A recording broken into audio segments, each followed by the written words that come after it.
صرف ایک حل ہے اور وہ حل ہے یونائٹڈ نیشنز کی سیکیورٹی کاؤنسل کی ریزولوشنز کے اندر جو واضح طور پہ کشمیر کے لوگوں کو وہ رائٹ دیتی ہے، ان کا حق ہے کہ وہ ایک ووٹ کے ذریعے فیصلہ کریں کہ وہ پاکستان کے ساتھ جانا چاہتے تھے یا ہندوستان کے ساتھ رہنا چاہتے ہیں۔ یہ جو ان کا رائٹ تھا، رائٹ آف سیلف ڈٹرمنیشن، جو ورلڈ کمیونٹی نے ان کو دیا تھا، وہ ابھی تک نہیں ملا۔ 5 اگست کو جو انہوں نے ظلم کیا، پہلے سے ظلم کرتے آ رہے تھے، لیکن قانونی طور پہ ان کا آرٹیکل 370 ختم کر کے ان کا سٹیٹس ختم کیا۔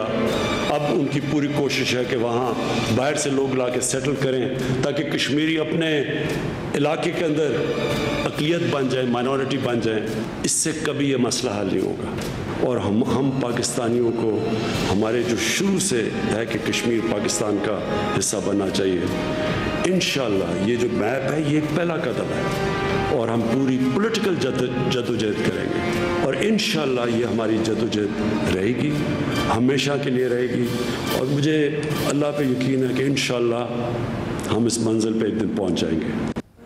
السلام علیکم ناظرین، آپ دیکھ رہے ہیں پروگرام ایکسپرٹس اور میں ہوں دعا جمیل۔ آج کے پینل کا حصہ ہیں ایاز خان صاحب، لطیف چودھری صاحب، محمد الیاس صاحب، بریگیڈیئر ریٹائر حارث نواز صاحب، فیصل حسین صاحب اور عامر الیاس رانا صاحب۔ سب سے پہلے کشمیر کی بات کرتے ہیں۔ بھارتی محاصرے کو کل 1 سال مکمل ہو رہا ہے۔ پاکستان نے 5 اگست کو یوم استحصال کشمیر منانے کا اعلان کر رکھا ہے اور اس حوالے سے تیاریاں عروج پر پہنچ گئی ہیں، لیکن آج جو سب سے بڑی ڈیولپمنٹ دیکھنے میں آئی ہے، پاکستان نے مقبوضہ کشمیر کو باضابطہ طور پر اپنا حصہ بنا لیا ہے اور اسے پاکستان کے نقشے میں شامل کر لیا گیا اور دنیا کو بتا دیا ہے کہ کشمیر ہمارا حصہ ہے اور ہم کشمیر لے کر رہیں گے اور سری نگر ہماری منزل ہے۔ اس کے علاوہ بات کریں تو آج اسلام آباد میں کشمیر پر آل پارٹیز کانفرنس بھی ہوئی ہے، جس میں پوری سیاسی قیادت نے شرکت کی اور یک زبان ہو کر بھارت کے ظلم و ستم کو عالمی سطح پر اجاگر کرنے کا انہوں نے عہد کیا ہے۔ عسکری قیادت بھی پوری طرح متحرک ہے اور یوم استحصال سے متعلق مختلف ایونٹس بھی ترتیب دیے جا رہے ہیں۔ اسی مناسبت سے آج کا پہلا اور بڑا سوال ہے، عامر الیاس رانا صاحب میں آپ سے آغاز کروں گی۔ ہمارا سوال یہ ہے کہ بھارت کو بے نقاب کرنے کے لیے آپ سمجھتے ہیں کہ پاکستان کے اقدامات مؤثر ہیں؟ بالکل مؤثر ہمارے نہیں رہے۔ ہم نے اب تیزی پکڑنے کا فیصلہ کیا اور یوم استحصال کشمیر منانے کی بات کی اور سارے لوگ ریاست پاکستان کے اکٹھے ہوئے، کچھ فیصلے کیے، جس کے نتیجے میں آج ہم نے ایک نیا میپ، پولیٹیکل میپ ایشو کیا۔ اب ہم دیکھیں کہ 1963 میں ذوالفقار بھٹو جب پاکستان کے وزیر خارجہ تھے تو پاکستان نے چائنا کے ساتھ ایک پروویژنل ایگریمنٹ کیا تھا سرحدوں کا، جس میں کشمیر کا لکھا ہوا تھا کہ یہ ڈسپیوٹڈ ایریا اور جب یہ طے ہوگا تو کشمیر کا اسی طرح چائنا احترام کرے گا جو فیصلہ کیا جائے گا۔ اس وقت تو کسی کو نہیں پتا تھا کہ UN سیکیورٹی کونسل کا مستقل ممبر بھی ہوگا، ویٹو پاور بھی چائنا لے جائے گا، اور آج وہ ہمارے ساتھ اسی طرح لیٹر اینڈ اسپرٹ میں کھڑا ہے، اس معاہدے کے ساتھ ایک سیکیورٹی کونسل کا ممبر ہوتے ہوئے ریٹن معاہدے کی پاسداری کر رہا ہے، یا وہ ایران کرتا رہا ہمارے ساتھ۔ پھر بھٹو صاحب نے 72 میں گلگت بلتستان کی ان کی کیبنٹ نے ایک ڈیسیژن دیا تھا، وہ آج بھی عمل درآمد ہو رہا ہے اس کے مطابق ہمارے پاس۔ اور سورن سنگھ کے ساتھ وہ 2-2.5 سال کبھی مری میں، کبھی دلی میں، ممبئی میں وہ مذاکرات کرتے رہے جو کشمیر کے اوپر بڑے سبسٹینٹیو تھے، لیکن ہمارے ہاں فیصلے کبھی ہو نہ سکے، نہ انڈیا نے کیے نہ ہمارے ہاں سے ہوئے۔ اور اب جا کے جب پچھلے سال مقبوضہ کشمیر کو انہوں نے باقاعدہ اپنی انڈین یونین کا حصہ بنا دیا، اور وہ ہمارے لیے ظاہر ہے باعث حیرت تھا اس سینس میں کہ ہم ابھی توقع نہیں کر رہے تھے، اور بی جے پی کی جو واردات تھی وہ واضح تھی۔ وہ پچھلے الیکشن میں بھی یہ بات کر کے آئے تھے اور اس دفعہ بھی کر کے آئے تھے، اور اس دفعہ انہیں جب پوری طرح پراپرلی انہوں نے حالات سازگار سمجھے تو وہ کام کر دیا۔ اب پاکستان نے جو ایکشن کیا ہے تو ضرورت اس بات کی ہے کہ یہ ایک دن کی وہ نہ ہو جائے کہ 5 فروری کو ہم یوم یکجہتی کشمیر مناتے ہیں اور اب ہم یوم استحصال منائیں، نہیں، اس کے لیے ہمیں عالمی طاقتوں کے پاس جانا پڑے گا۔ ابھی میں احسن اقبال کا ٹویٹ دیکھ رہا تھا کہ بھائی وہ ایک اچھی بات ہے کہ اسلامی سربراہی کانفرنس ہی بلا لیں، اگر آپ سے اور کچھ نہیں ہو سکتا، مطالبے کے لیے چلیں، امہ کو اکٹھا کرنے کا کوئی بات ہی کر لیں، کچھ تو کیجئے، کچھ تو نکلیے نا کہ اب کووڈ سے باہر آپ آنے کے اقدامات کی طرف جا رہے ہیں تو خود کو بھی اس کمبل سے نکالیں، باہر جائیں اور دنیا سے بات کریں کہ جو مقبوضہ کشمیر میں لوگ پس رہے ہیں، جو ان کے ساتھ زیادتی ہو رہی ہے، کرفیو کے اندر جو کچھ ہو رہا ہے، 1 سال سے وادی کے لوگ بند پڑے ہوئے ہیں اور کوئی کمیونیکیشن نہیں ہے، انسانی حقوق کی پامالی ہو رہی ہے، تو اس پہ پاکستان صرف یہیں پہ بیٹھ کے نہ کرے نا کہ LOC کا وزیر خارجہ دورہ کر لیں، اس کے لیے عالمی برادری کے ساتھ بڑے ٹھیک ٹھاک قسم کے منظم انداز سے ہمیں رابطے بھی کرنے ہوں گے اور کشمیر کے لیے کام کرنا ہوگا۔ ٹھیک جی، بریگیڈیئر صاحب۔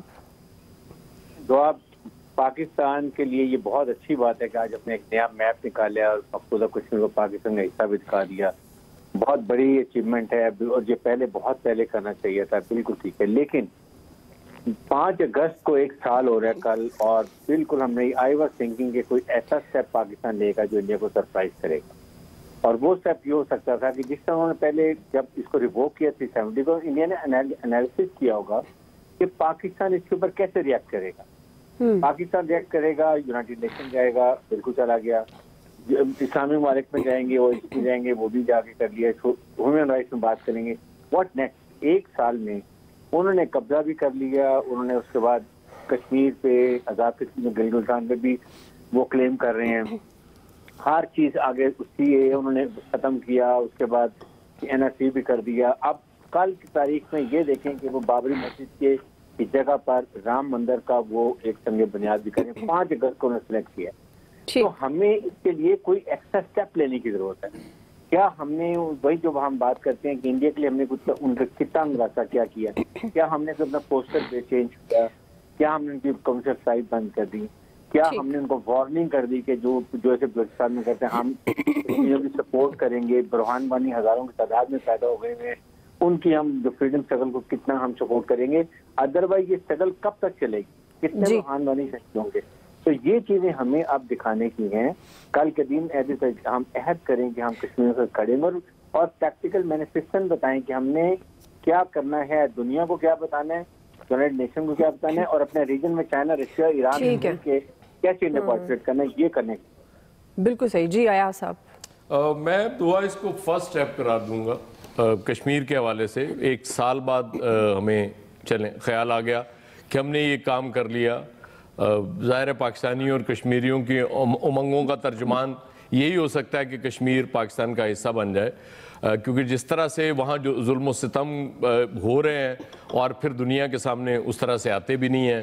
ایک بالکل لاک ڈاؤن دنیا کو بھگتنا پڑا, تو اس سے توقع تھی کہ شاید دنیا کو سمجھ آ جائے کہ لاک ڈاؤن ہوتا کیا ہے, جو کشمیری دنیا کو بتانا چاہ رہے تھے, لیکن وہ نہیں سمجھ آئی, اور اس لاک ڈاؤن کے بعد بھی سمجھ نہیں آئی. تو میں فرسٹ اسٹیپ اس کو اس لیے کہہ رہا ہوں کہ اب ہمیں اس سے آگے جانا ہے. اور بالکل ٹھیک بات ہے, کل 5 اگست ہے, اور جیسے بابری مسجد کے حوالے سے بھی بتا رہے تھے بریگیڈیئر صاحب, وہ بھی انڈیا نے اسی لیے چوز کیا کہ 5 اگست ظاہر ہے ان کے لیے تو بہت بڑی اچیومنٹ کا دن ہے کہ انہوں نے انیکسیشن کر لی کشمیر کی. اور ہم تو سچی بات ہے دیکھتے رہ گئے کہ ہوا کیا اچانک, اور سب کچھ سارا نقشہ ہی بدل گیا. میرا خیال میں یہ جو نقشے میں ہم نے شامل کیا کشمیر کو, یہ ہمیں ایک انیشیٹو ملا ہے جو نیپال نے سب سے پہلے کیا. بہت بڑا کام کیا تھا انہوں نے, اقوام متحدہ میں نیا سیاسی نقشہ جمع کرا دیا, اور اب ہم اس کو کرانے جا رہے ہیں. اب اس کے بعد بالکل ٹھیک بات ہے کہ دنیا کو ہم میسج صرف یہ نقشے میں شامل کر کے مقبوضہ کشمیر کو ہم دنیا کو یہ میسج نہیں دے سکتے کہ جی ہم نے دیکھیں بہت بڑا کام کر لیا ہے. ٹھیک ہے, ہم کمزور ہیں اسٹیج پہ, لڑ کے اگر کشمیر نہیں لے سکتے تو اور بہت سی چیزیں کی جا سکتی ہیں. انٹرنیشنل لیول پہ انڈیا کے ساتھ بہت کچھ اس وقت تعلقات کے حوالے سے اثر نوٹ جائزہ لینے کی ضرورت ہے. ورنہ یہاں تو آپ نے دیکھا کہ پابندی کے باوجود دوائیاں بھی امپورٹ ہو گئی تھیں انڈیا سے. تو ان چیزوں پہ اب بہت ضرورت ہے کام کرنے کی, اور پھر ہم انٹرنیشنل لیول پہ یہ میسج دے سکیں گے کہ بھارت نے اگر غلط کیا ہے تو ہم ہر طرح کے رشتے ناتے بھارت سے ختم کر رہے ہیں, اور پھر دنیا ہماری بات کو زیادہ سمجھ سکے گی. اور احسن اقبال صاحب OIC کی بات کر رہے ہیں, وہ آپ کو بھی پتا ہے, مجھے بھی پتا ہے کہ OIC والے کہاں کھڑے ہیں, اس کا کوئی فائدہ نہیں ہوتا. جی الیاس صاحب. بالکل ٹھیک ہے, پاکستان نے بروقت فیصلہ کیا, کیونکہ جیسے کہ بھارت کو 5 اگست کے موقع پر اس طرح کا کوئی بڑا قدم اٹھانا چاہیے تھا, اور اٹھایا پاکستان نے. دنیا کو دکھایا کہ جی نقشے میں شامل کر دیا مقبوضہ کشمیر کو. اگرچہ حالات وہ ہے, یہ پہلا سٹیپ ہے. جیاز صاحب ٹھیک کہہ رہے ہیں کہ اس سے اگلا سٹیپ جو ہے کہ اس کا نقشہ جمع کروایا جائے گا, اور اس سے آگے بڑھ کے کیا جائے گا. اس طرح پاکستان کو ہر سطح پر محاذ پر جانا چاہیے, دنیا بھر میں بتانا چاہیے کہ یہ ہمارا حصہ ہے جس کا یونائٹڈ نیشن نے فیصلہ کیا ہے. تو اس کے لیے یہ جو جنگ ہے یہ بہت پہلے لڑنی چاہیے تھی. اسی طرح ہم نے پہلے بھی تھوڑا سا اس کے لیے اگریسو ہوئے تھے ملک میں, ہر جمعے کو شروع کیا تھا کہ اس کشمیر کے ساتھ یکجہتی کے لیے کیا, لیکن لاک ڈاؤن کے خلاف, لیکن پھر بعد میں وہ سرد خانے میں چلے گیا. لیکن اب جو مہم شروع کی ہے 5 اگست, یہ روز اسی طرح اس طرح کرنا چاہیے, دنیا بھر کو بتانا چاہیے کہ کشمیریوں کے ساتھ ظلم ہو رہا ہے, اور مسلسل 1 سال ہو گیا ہے اور دنیا بھر میں کوئی اس طرح نہیں بولا. لیکن اب پاکستان کو بولنا چاہیے, وہاں کے لوگ ہیں جن پر ظلم و ستم ہو رہا ہے, اور جو بھارت نے اندھیر نگری جگائی ہوئی ہے اس کے خلاف ڈٹ کے ان کو مقابلہ کرنا چاہیے. ٹھیک, دنیا کو نہیں بتائیں گے تو یہ اسی طرح رہے گا. لاک ڈاؤن 1 سال گزر گیا تو دوسرا سال بھی گزر جائے گا. اس طرح نہیں کرنا. اب ہمیں آگے بڑھنا چاہیے, گورنمنٹ کو چاہیے اگریسو ہو کے اس کو اگریسو ہو کے دنیا بھر میں بتایا جائے, بلکہ اس کو میڈیا پر جو اٹھایا جاتا ہے اس کو دنیا بھر میں لایا جائے, سفارتی طور پر تعلقات پر دکھایا جائے, تب جا کے یہ مسئلہ لوگوں کی نظروں میں آئے گا. جی فیصل صاحب. دیکھیے اس میں تو کوئی شک نہیں کہ ایک بڑا پاکستان کا قدم ہے, ایک بڑا فیصلہ ہے, لیکن ہمیں یہ دیکھنا ہوگا اس کے عملی اثرات جو ہے وہ کیا نکلیں گے, عملی نتائج کیا نکلیں گے. تو وہ تو ہمیں اس سے کچھ نظر نہیں آتا. آپ اقوام متحدہ میں بھی اس نقشے کو آپ جمع کرا دیں گے تو اس سے, اس نقشے کو جمع کرانے سے دنیا تو صرف جمع کرانے کی بنیاد پہ تو آپ کا یہ نقشہ جو ہے وہ قبول نہیں کر لے گی. تو اس نقشے کو قبول کرانے کے لیے ہی یہ 70 سال سے جدوجہد ہو رہی ہے. اسی چیز کی جدوجہد ہو رہی ہے کہ یہ ہمارے پاکستان کا جو اٹوک انگ ہم کہتے ہیں, تو نقشے میں ہو یا نہیں اس کو تو ہم نے ہمیشہ سے جو ہے اپنا اٹوک انگ کہا بھی ہے اور سمجھا بھی ہے. تو اس کے لیے عملی اقدامات کی ضرورت ہے. تو یہ نقشہ جمع کرانا یہ مارکیٹنگ اسٹریٹجی تو ہو سکتی ہے, بڑی خبریں تو یہ چھپ سکتی ہیں. ایسے عمران خان صاحب کہہ رہے تھے کہ بہت بڑا کام ہو گیا, میری بچپن کی یہ خواہش تھی, وہ خواہش جو ہے وہ پوری, اس حد تک تو ٹھیک ہے کہ خواہش پوری ہو گئی, یہ کام بڑا ہو گیا, بڑی خبریں چل گئی, لیکن پریکٹیکلی اس کا جو ہے وہ رزلٹ کیا نکلے گا. کیا اس سے جو انڈیا کا جو ظلم اور بربریت وہاں کر رہا ہے اس میں کمی واقع ہو جائے گی, وہاں کے لوگوں کی جو جدوجہد ہے اس پہ کوئی عملی فرق پڑے گا. تو یہ دونوں چیزیں جو ہے وہ ہمیں جو ہے نظر نہیں آتی. تو ہمیں اگر بھارت کو جو ہے وہاں پہ اس کو دباؤ میں لے کے آنا ہے, اس کو بھارت کے ظلم و تشدد کو, جو بربریت کو اس نے جو وہاں معصوم لوگوں کو ڈھائی ہوئی ہے اور پورے مقبوضہ کشمیر کو اس نے قید خانے میں تبدیل کیا ہوا ہے, تو اس کے لیے ہمیں عملی اقدامات کی ضرورت ہے. وہ عملی اقدامات جب تک سامنے نہیں آئیں گے تو وہ عملی اقدامات کے لیے بھی آپ کو ایک خاص ذہنی سطح چاہیے.